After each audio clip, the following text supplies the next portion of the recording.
Bon, merci d'être resté. Donc, toutes nos excuses pour le petit retard qui est vraiment indépendant. L'agenda de la députée est très chargé. Puis vous savez que le mercredi, c'est les questions au gouvernement. Donc, vous aviez une intervention justement à ce moment-là.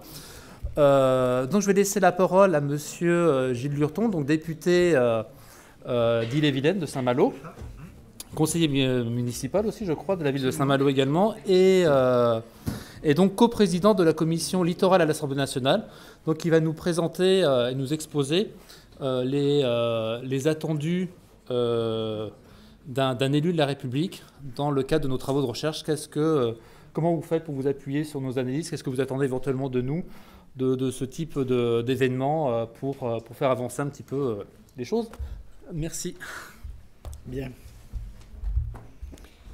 Bien, bonjour à toutes et à tous. Excusez-moi pour mon retard, mais comme l'a dit M. Pouvreau il y a quelques instants, mercredi est toujours très chargé à l'Assemblée nationale et je devais intervenir auprès de la ministre de la Santé sur les complémentaires santé, puisque je suis membre de la Commission des affaires sociales et c'est un peu mon boulot. Et c'est vrai que ça a pris, comme d'habitude, beaucoup de retard. Je tiens à vous remercier de me donner la parole au terme de votre première journée de colloque. Je crois que c'est la première. Voilà, c'est ça, de colloque international francophone sur l'observation du niveau de la mer pour l'ingénierie et la recherche. Et j'en suis d'autant plus heureux que, comme vous le disiez, M. Pouvreau, il y a quelques instants, je suis moi-même un élu du littoral du nord de la Bretagne, élu d'une circonscription qui va du Mont-Saint-Michel à Saint-Briac-sur-Mer, en passant par Cancale, Saint-Malo et Dinard. C'est dire, par exemple, si les problèmes du littoral y sont prégnants, c'est dire si les sujets de submersion marine et de trait de côte nous ont préoccupés pendant ces dernières années. C'est dire aussi si les sujets que vous abordez ici restent d'actualité. Ils m'ont occupé en tant qu'élu local, puis en tant que parlementaire pendant toutes ces dernières années. Et c'est vrai qu'ils continuent de nous préoccuper aujourd'hui. Et je pense que votre colloque, à ce niveau-là, a beaucoup d'utilité. Votre rôle, donc, à vous, c'est de travailler techniquement et scientifiquement sur de tels phénomènes climatiques et environnementaux. Et je n'aurai pas, moi, pour ce qui me concerne, la prétention de vouloir m'immiscer dans cette partie de vos connaissances et de votre travail. J'en serai certainement bien incapable. La question qui se pose à moi ce soir et que je souhaite aborder quelques instants avec vous est de savoir comment les institutions parlementaires de notre République, l'Assemblée nationale que je représente ici, peut s'accommoder des avancées scientifiques et techniques sur lesquelles vous travaillez. La question générale qui se pose aux élus de la nation, comme elle se pose d'ailleurs aux élus locaux, est de savoir comment faire les choix les plus pertinents et les plus rationnels, c'est-à-dire les moins dispendieux des deniers publics. Mais la question se pose aussi à ces mêmes élus de trouver les meilleures solutions pour que les femmes et les hommes puissent continuer de jouir de leur territoire tout en leur assurant une sécurité optimale sur laquelle nous ne pouvons transiger en cas d'événements climatiques de grande ampleur qu'il nous faut prévoir. En ce sens, je veux vous dire que parfois, les mesures que nous devons prendre, et je vais essayer de vous le démontrer un peu, les deux mesures qui nous sont parfois imposées par les services de l'État peuvent contraindre dans une certaine mesure l'installation, la vie quotidienne des personnes sur un territoire. Ça a été le cas du territoire dans lequel je suis élu. Et nous, notre rôle d'élu, c'est aussi de concilier cette sécurité totalement indispensable, sur laquelle, je vous l'ai dit, on ne peut transiger, de ces desiderata des habitants de nos territoires. Et c'est aussi, sans doute, là que se trouve la principale contrainte des élus, celle qui, parfois, peut être mal comprise par les scientifiques, conscients des dangers que peuvent représenter les phénomènes climatiques, conscients des dangers que peuvent représenter les phénomènes de submersion marine. Eh bien, parce qu'ils imposent effectivement des normes qu'ils trouvent les plus justes pour la sécurité et qui parfois peuvent être mal comprises à la fois par les élus et par les populations. Au préalable, je souhaite vous dire que l'intérêt que je porte à ces sujets liés à la mer et au littoral sont certainement nés d'un territoire de responsabilité publique qui, évidemment, vous l'avez compris, borde le littoral, mais surtout d'une expérience de terrain liée à l'application des circulaires Fillon de 2011 qui ont fait suite au drame de Fos-sur-Mer en Vendée que vous connaissez tous. En effet, dans notre pays, lorsque nous sommes confrontés à un problème important, nous réagissons toujours dans l'immédiateté, et c'est un peu normal. Le rôle de l'État, c'est encore une fois de protéger ses populations, parfois même dans l'émotion, par de nouvelles réglementations. Et c'est ainsi que ces circulaires sont venus réglementer de manière unilatérale et avec une application identique sur tout le littoral, alors que nous savons tous ici que notre littoral est très varié d'une région à l'autre, et c'est d'ailleurs aussi ce qui en fait sa beauté, ce qui en fait sa richesse. En baie du Mont-Saint-Michel, nous sommes confrontés à un problème différent de celui de la côte atlantique, mais nous avons dû appliquer les mêmes normes que celles qui ont été appliquées en côte atlantique à la suite de la tempête Xynthia. Dans cette baie, la baie du Mont-Saint-Michel, nous observons un phénomène de recul de la mer, paradoxalement à ce qu'on pourrait penser à tout le risque de submersion marine. Dans la baie du Mont-Saint-Michel, les herbus actuellement envahissent les grèves qui bordent les digues, si bien que, même par grande marée, la mer n'arrive que très rarement à ce que l'on appelle la digue de la Duchesse-Anne, qui est la route qui borde toute la baie du Mont-Saint-Michel, entre Cancale et le Mont-Saint-Michel. Et donc, le risque de submersion, qui est pourtant réel, apparaît souvent aux élus comme moins important, même s'ils ont bien conscience qu'il existe et qu'il est impératif de prendre des mesures pour protéger les populations. Cette expérience de terrain, tout juste débutante au moment de ma première élection à l'Assemblée nationale en 2012, m'a tout de suite conduit à orienter mes centres d'intérêt vers les parlementaires qui s'intéressaient le plus à ce sujet. Et pour cela, à l'Assemblée nationale, nous disposons de plusieurs moyens d'action qui sont aussi à votre disposition parce que nous apprenons beaucoup de ce que vous pouvez nous apporter. Il existe à l'Assemblée nationale des commissions permanentes dans lesquelles se répartissent les députés. Ces commissions permanentes sont au nombre de 8 et elles sont au cœur de la préparation, de la discussion et de l'adoption des projets de loi qui nous sont soumis par le gouvernement. Elles sont aussi au cœur, et j'y tiens beaucoup de mon côté, elles sont au cœur du contrôle de l'application des lois. Je trouve que le Parlement ne travaille pas toujours suffisamment sur le contrôle de l'application des lois qu'il vote en fonction des majorités qui se succèdent. Et par exemple, nous pourrions très bien imaginer que la Commission du développement durable, de l'aménagement et du développement soit au cœur du travail sur ces sujets de submersion marine et d'aléas climatiques. D'autant que cette commission, comme les autres d'ailleurs, a toute faculté de se saisir de questions en l'état des connaissances scientifiques et techniques et des interrogations qu'elle soulève. Pour cela, elle le fait très régulièrement par des auditions de scientifiques en fonction des auditions des sujets qu'elle a à étudier. À titre d'exemple, l'Assemblée nationale vient de créer une mission d'information sur les freins à la transition énergétique. C'est la Commission du développement durable qui a demandé la création de cette mission sur les freins à la transition énergétique.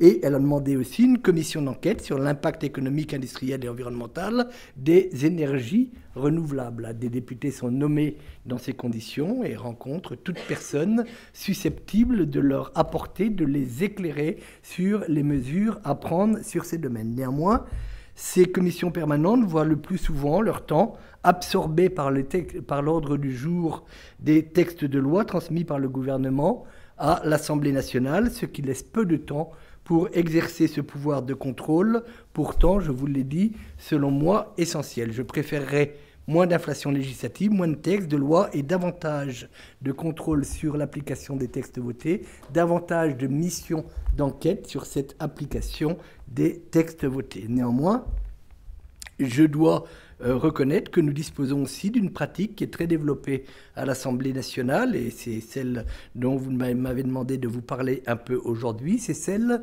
des groupes d'études. Il en existe actuellement plus de 130 sur tous les sujets. Tous les sujets font l'objet de création de groupes d'études à l'Assemblée nationale et les députés s'inscrivent en fonction de leur affinité. Ils sont ouverts aux députés qui sont intéressés par les thèmes en cause. Par exemple, pour ceux en lien avec la mer, le groupe d'études eau et biodiversité, le groupe d'études économie maritime, c'est un groupe d'études auquel j'appartiens aussi. J'avais souhaité lors de mon élection, de ma réélection en 2017, que le président de l'Assemblée nationale qui agrée les groupes d'études regroupe le groupe d'études économie mer et économie maritime avec le groupe d'études littorales, tant ces deux sujets me paraissaient liés. Malheureusement, malgré les engagements qu'il avait pris vis-à-vis de moi, ça n'a pas été le cas. Il y a aussi un groupe d'études arctique, antarctique, mers australes et antarctique françaises. Enfin, je vous le disais, ce groupe littoral que je co-préside avec un député de la majorité, toujours une coprésidence député de la majorité, député d'opposition, pour assurer le maximum d'équité sur le travail de ces groupes. Et mon coprésident est Lionel Causse, qui est député des Landes, moi-même étant député de l'opposition. La mission de ces groupes d'études est principalement d'assurer une veille juridique et technique sur des questions spécialisées de nature économique, sociale ou internationale.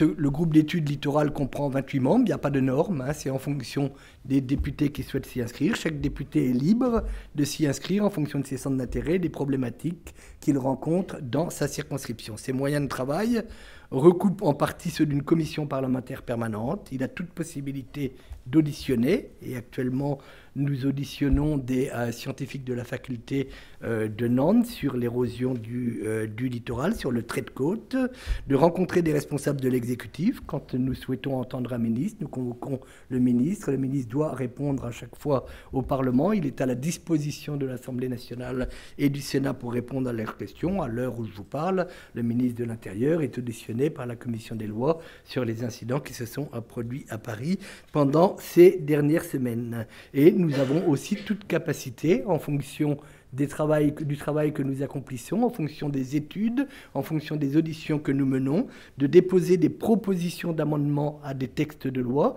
c'est-à-dire que ce que vous nous apprenez, les sujets sur lesquels vous nous éclairez, les idées politiques que l'on peut émettre pour améliorer la loi, eh bien, en général, nous appuyons sur les scientifiques pour être sûrs que nous ne faisons pas d'erreur. Nous pouvons aussi rédiger des propositions de loi sur la base de ces groupes d'études. Ainsi, sous ce quinquennat, l'annonce d'une loi sur le logement et l'aménagement numérique, avec une large partie portant sur les règles d'urbanisme, c'était la loi Elan. Elle a été l'occasion pour le groupe littoral de travailler sur un problème auquel nous sommes confrontés dans nos régions littorales, celui de ce qu'on appelle les dents creuses soumises à la loi littorale et dans lesquelles il n'est pas possible de construire, même quand elles se situent dans des espaces fortement urbanisés. En d'autres termes, nous avons des hameaux qui bordent le littoral, parfois éloignés du littoral, parce que la loi littorale s'applique souvent très loin, très loin, tout est relatif, mais assez loin du littoral. Nous avons des hameaux dans lesquels il y a parfois des trous entre deux maisons.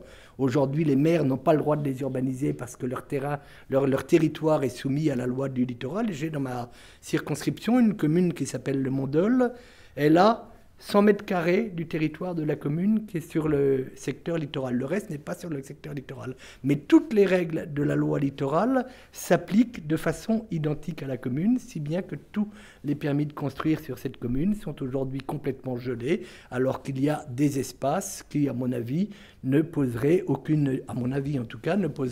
aucune difficulté s'ils pouvaient être construits. Par exemple, on peut imaginer un abri en bois entre deux longères ou ce genre de construction.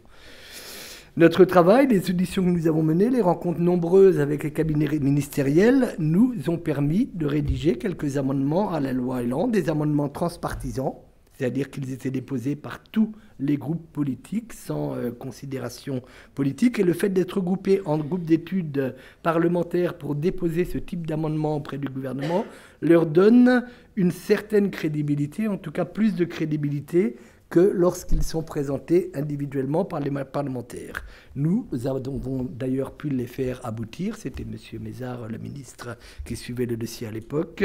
Et ces amendements, ils ont maintenant force de loi. De même, nous nous sommes emparés de certains sujets d'actualité, par exemple, comme la présence de CRS-MNS sur les plages du littoral pendant les périodes d'été. Cette présence est souvent remise en cause par les différents gouvernements qui y voient une source d'économie et de disponibilité des forces de police. Nous nous sommes battus avec le groupe littoral pour maintenir ces personnes sur les plages parce que nous y voyons une utilité. Les parlementaires qui sont sur le terrain et qui côtoient ces personnes y voient une utilité. Jusqu'à présent, nous avons pu maintenir cette disposition en travaillant avec les forces de police, en travaillant avec le ministère de l'Intérieur.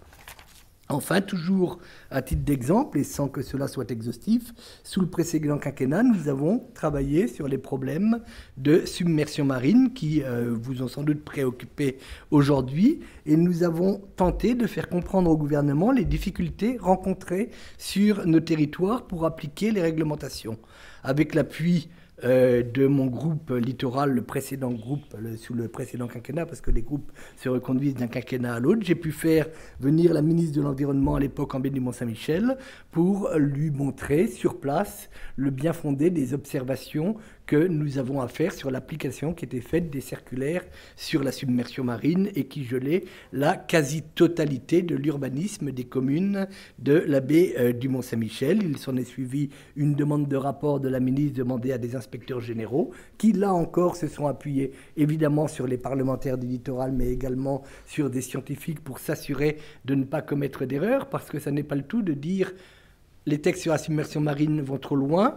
On gèle la totalité des périmètres des communes qui bordent le littoral. Après, les inspecteurs reviennent, disent bah oui, peut-être qu'on a été trop loin, on peut être moins sévère, on peut délibérer plus de terrain pour la construction, et que demain, après-demain, dans 10 ans, dans 20 ans, dans 30 ans, se pose un problème de submersion et que les terrains qu'on a libérés se trouvent à ce moment-là inondés. Vous voyez toute la responsabilité qu'il pourrait y avoir à prendre de telles décisions. Donc elles doivent être vraiment tout à fait fondées, respecter les données scientifiques dont nous disposons. Alors oui, le Parlement n'ignore pas qu'il doit remplir ce rôle dans un monde scientifique et technologique, et il ne s'agit nullement dans notre travail de prétendre dire le vrai entre les théories ou des approches scientifiques et techniques. Il s'agit plutôt d'un effort de compréhension des enjeux et des conséquences des avancées scientifiques et des techniques.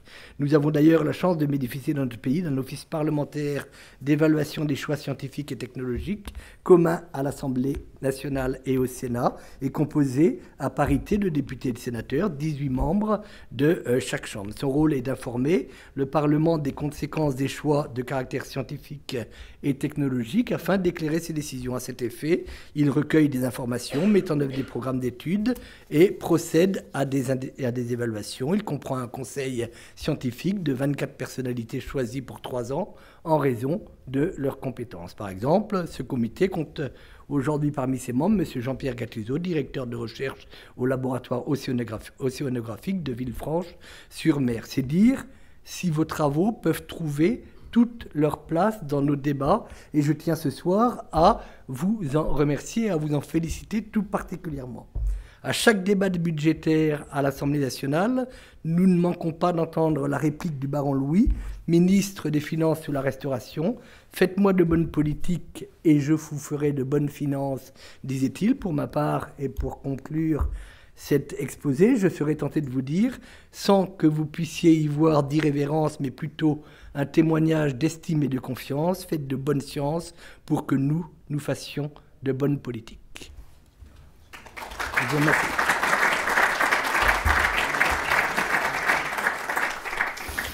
S'il y a des questions, je suis prêt à y répondre. Merci, monsieur le député, pour cette intervention. Bruno Frachon, je suis le directeur général du CHOM. Je crois que vos propos illustrent parfaitement la problématique de l'articulation entre la décision et l'expertise scientifique, qui est une préoccupation qui n'est pas absente maintenant des travaux scientifiques, et on le voit maintenant de plus en plus, que ce soit dans les organismes scientifiques ou les organismes d'expertise. d'avoir le souci de ce lien, de cette articulation entre la décision et l'expertise, qui est un sujet difficile, hein, que ce soit dans le domaine de l'environnement ou dans le domaine de la santé que vous connaissez également. À cet égard, ce n'est pas tellement une question, mais peut-être un commentaire, mais sur lequel vous pourrez peut-être réagir. Je crois qu'il est important d'avoir en tête que cette expertise scientifique, dont vous voulez qu'elle soit bonne pour qu'elle fasse de bonnes politiques, elle s'appuie sur des outils. Et je crois que c'est aussi quelque chose dont il faut avoir conscience, peut-être aussi au niveau politique. Parmi ces outils, il y a l'observation.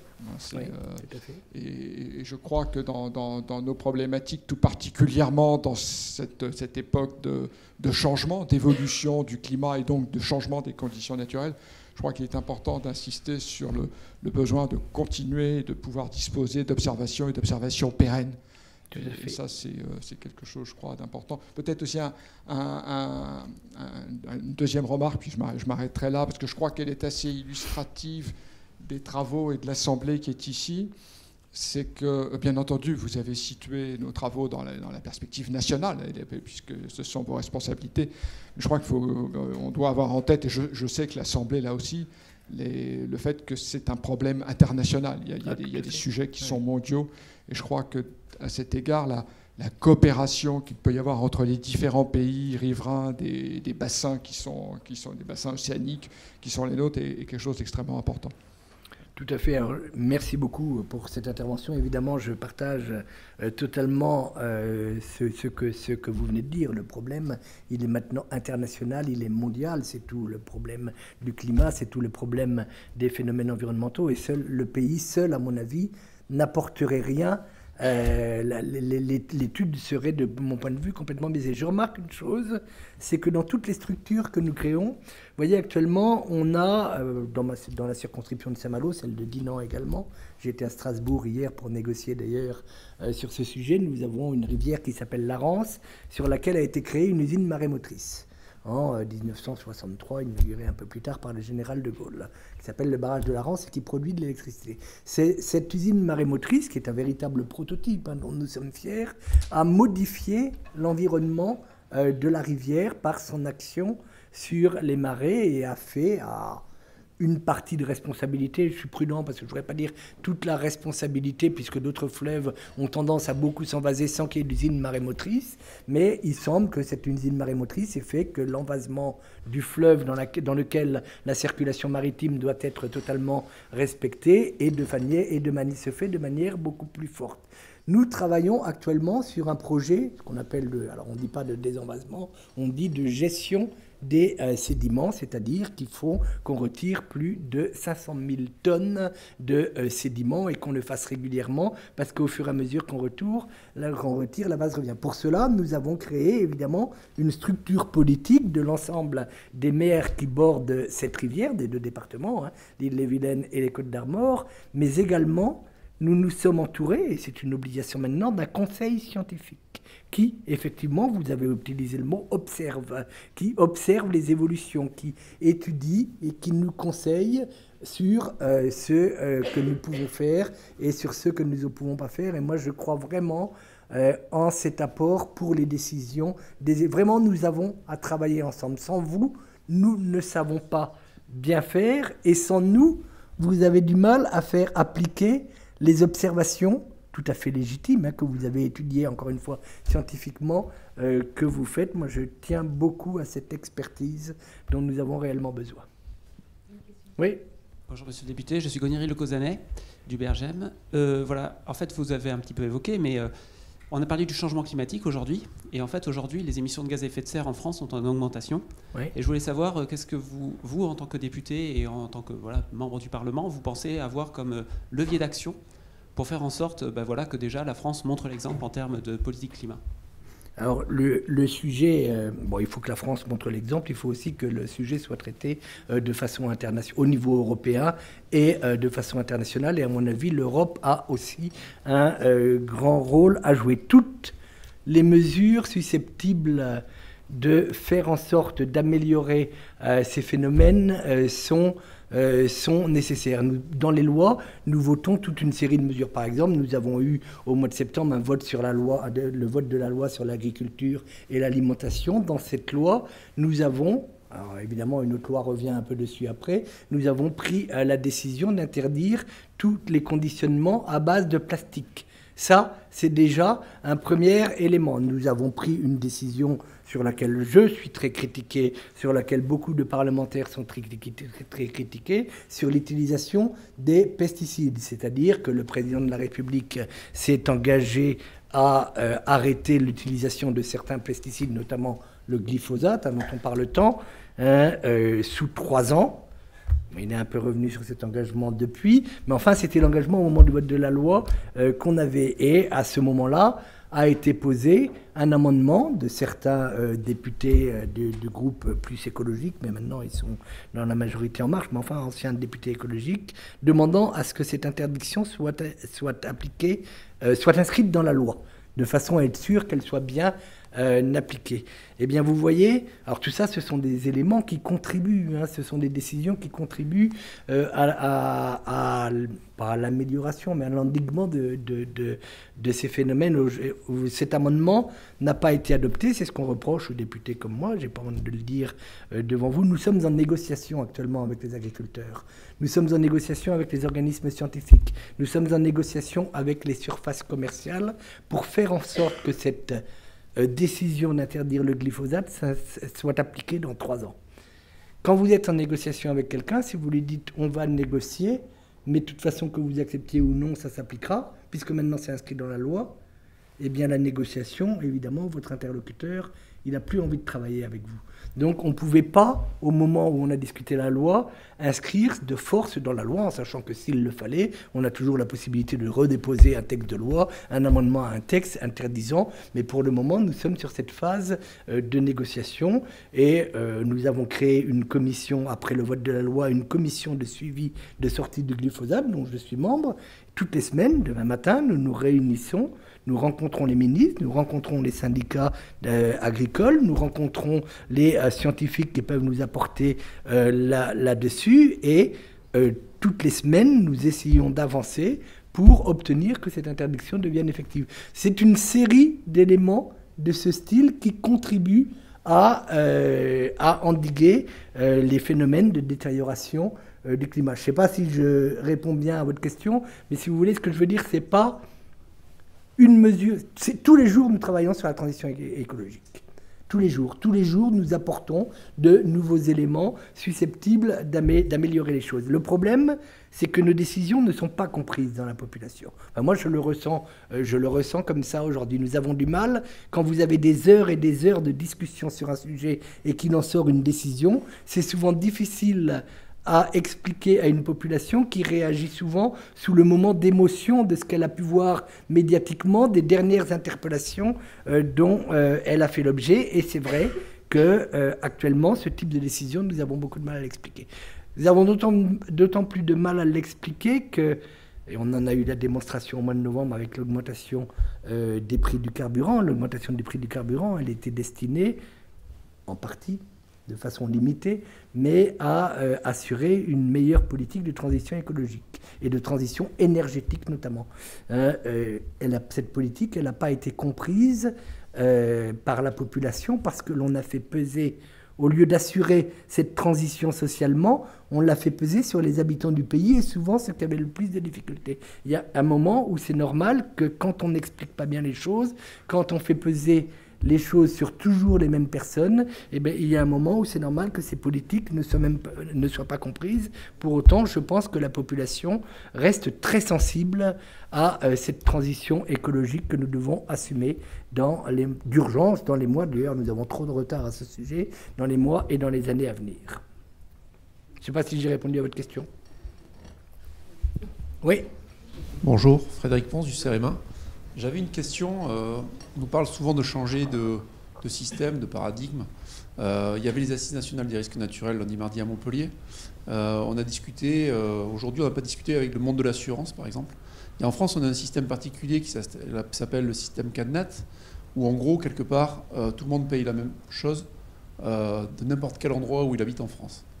Et ce système cadenat, il avait été mis en parallèle du système des PPR, qui se voulait assez dur, assez rigide par l'État, pour dire, d'un côté, je suis un peu rigide en disant, sur l'urbanisme, je bloque. Par contre, de l'autre côté, je suis clément, c'est-à-dire que s'il y a des submersions, des inondations, des risques, etc., je vais venir assurer tous les citoyens. Et en fait, est-ce que ce système, aujourd'hui, il ne conduit pas à ne pas changer de système? C'est-à-dire qu'aujourd'hui, c'est encore simple de pouvoir construire dans des zones à risque. Et en fait, le moindre élément où il y aura des dégâts, on sera remboursé encore. Et est-ce que cette solidarité, enfin, cette chose qu'on appelle solidarité, mais qui n'est pas vraiment une solidarité, parce qu'il y a des endroits qui financent beaucoup plus les autres. Il y a quelque part des départements qui financent complètement d'autres départements. Est-ce que c'est tout à fait normal? Et est-ce que ce système, il n'est pas en bout de course, en fait, par rapport au changement climatique et aux efforts qu'on doit faire, en fait, entre quelque part, c'est un petit peu pollueur-payeur. Celui qui prend des risques en voulant habiter près du littoral, pourquoi pas, mais à ce moment-là, il n'a peut-être pas à faire porter le chapeau par d'autres personnes. C'était une question que je me posais, en sachant que à d'autres endroits, quand on enlève ce système-là, si on prend l'Angleterre, entre guillemets, c'est que les populations défavorisées qui habitent après dans des zones qui sont inondables et ça crée d'autres désordres. Mais voilà, je ne sais pas s'il n'y a pas une réflexion à avoir sur ce sujet-là.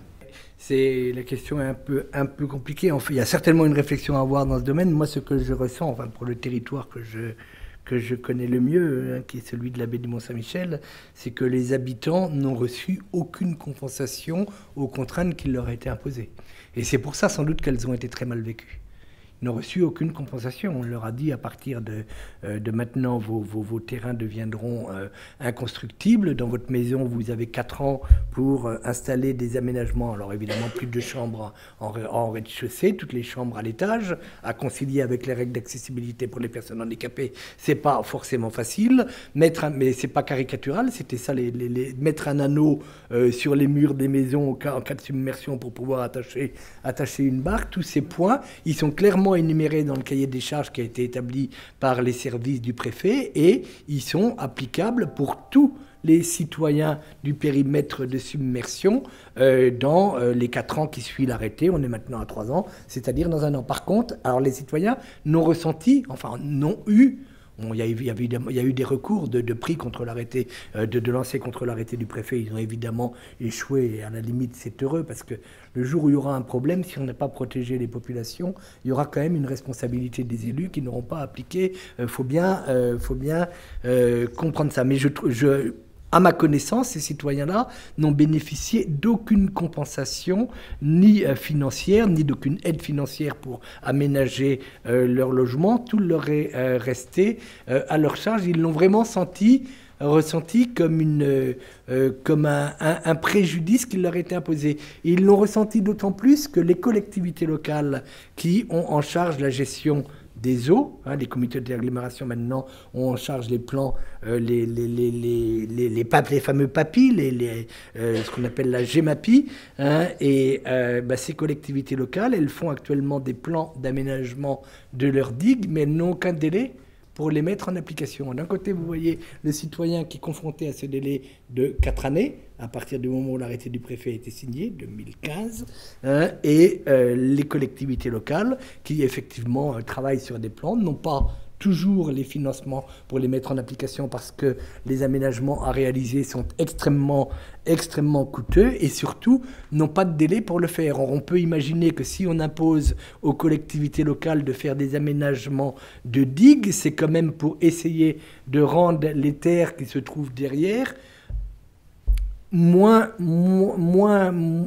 avec moins de risques de submersion. Sinon, à quoi ça sert de faire les aménagements? Tout cela, les citoyens le comprennent très mal aujourd'hui. Les services de l'État leur disent, écoutez, on va faire les aménagements. Enfin, les collectivités locales feront les aménagements, mais vous, citoyens, vos terrains resteront quand même demain inconstructibles. La carte qui a été établie à la suite de l'étude d'aléa, elle restera toujours la même, et ça, les citoyens ne l'acceptent pas.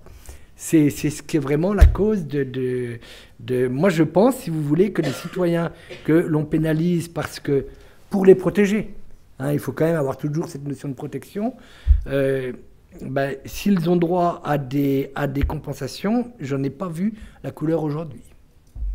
C'est mon expérience d'élu local qui vous parle. Bonjour Monsieur le député, merci d'être présent parmi nous. Je profite de votre tribune avec votre double casquette en tant qu'élu national et élu local, puisque moi je travaille dans une communauté d'agglomération, la communauté d'agglomération Pays Basque. Et aujourd'hui, je voulais vous demander si vous aviez toujours dans vos groupes d'études ou dans les différentes réflexions à l'Assemblée le projet de loi pour l'adaptation des territoires littoraux au changement climatique, puisque aujourd'hui beaucoup de territoires sont assez mûrs et ont mis en place soit des PAPI ou des stratégies d'adaptation aux risques littoraux. Les mots tels que la relocalisation sont plus des gros mots, sont plus tabous et sont dans la bouche des élus mêmes qui souhaiteraient pouvoir agir. Et par exemple, au Pays Basque, aujourd'hui, on est très en attente d'avoir des mécanismes financiers et juridiques qui nous permettent de relocaliser. On n'a pas de réserve foncière un petit peu dans la bande des 100 mètres, mais on ne peut pas reculer des enjeux dans la bande des 100 mètres vu la loi littorale et ce qui peut être discuté. Mais on est vraiment en attente de ce type de discussion. Et est-ce qu'aujourd'hui, il y a des réflexions à l'Assemblée nationale pour remettre ce projet de loi en route? Alors, c'est parti d'une proposition de loi qui émanait d'une députée qui n'a pas été réélue en 2017, qui s'appelait Madame Gau, qui était députée de Gironde et qui avait basé sa proposition de loi sur le phénomène de l'immeuble de Soulac-sur-Mer qui était frappé, qui avait été vidé de ses habitants parce qu'il était, à cause de l'érosion du trait de côte, il y avait un danger qui s'était créé sur la pérennité de cet immeuble. Et ses habitants, qui avaient été évacués de leur habitation, ne parvenaient pas à obtenir d'indemnisation du fait que cela ne reposait sur aucun texte, sur aucun fondement légal. Et donc la proposition de Mme Gau visait à donner aux collectivités, une proposition de loi très bien faite, visait à donner aux collectivités les moyens de décider de ce qu'ils pouvaient faire, vous l'avez très bien dit, de leur terrain bordant le littoral pour empêcher dans l'avenir d'autres constructions sur ces parties de terrain et puis prévoyait toutes les conséquences des risques qui pouvaient se créer sur ce secteur. Cette proposition de loi a fait l'objet de navettes entre le Sénat et l'Assemblée nationale et malheureusement, elle a été étudiée à l'Assemblée nationale en deuxième lecture au mois de février 2017, l'élection ayant eu lieu en juin 2017. La session parlementaire s'est arrêtée le 28 février 2017. Je me souviens très bien, j'ai beaucoup participé aux séances à cette occasion. Cette proposition de loi, elle a été polluée par des amendements que nous avons fait adopter ensuite dans le cadre de la loi Elan. Mais justement, on a voulu, si vous voulez, ajouter à la proposition de loi des éléments sur les dents creuses du littoral pour essayer de résoudre ce problème qui nous était très fréquemment soumis. Et en faisant cela, le gouvernement de l'époque, c'était Mme Kostler, la ministre de l'Environnement qui était au banc à cette époque, elle n'a pas accepté les modifications que Mme Gau avait accepté, mais que nous avions proposé à la loi, que Mme Gau avait accepté et que le gouvernement n'a pas accepté. Si bien que plutôt que d'inscrire la deuxième lecture aussitôt au Sénat avant la fin de la session parlementaire, il a décidé de ne plus inscrire à l'ordre du jour. C'est le gouvernement qui fixe l'ordre du jour de l'Assemblée. Donc ils ont dit, puisque c'est comme ça, puisque les parlementaires en ont trop mis dans la loi et que ça ne nous convient pas, eh bien on ne va pas inscrire la proposition de loi. Et le 28 février, la session parlementaire s'est arrêtée. Cette proposition de loi, elle a été reprise dès la réélection au mois de juin 2017 par 2 députés. Une députée de Gironde, Mme Panonacle, et moi-même. Mais comme député de l'opposition, je suis bien conscient que les députés de l'opposition ont moins de chances de faire aboutir leur proposition de loi. Donc si c'est celle de Mme Panonacle qui doit être acceptée, je l'accepterai tout à fait et j'en serai très heureux. Le groupe littoral de l'Assemblée nationale travaille beaucoup sur ce texte. Maintenant, il faut qu'on obtienne son inscription à l'ordre du jour. C'est le combat à mener et qu'on obtienne que cette solution soit définitivement résolue. Pour les habitants de Soulac-sur-Mer, le tribunal a jugé depuis et enfin, ils vont pouvoir être indemnisés. D'autres questions? S'il n'y en a pas, merci à vous en tout cas pour votre attention et j'ai été très heureux d'intervenir devant vous.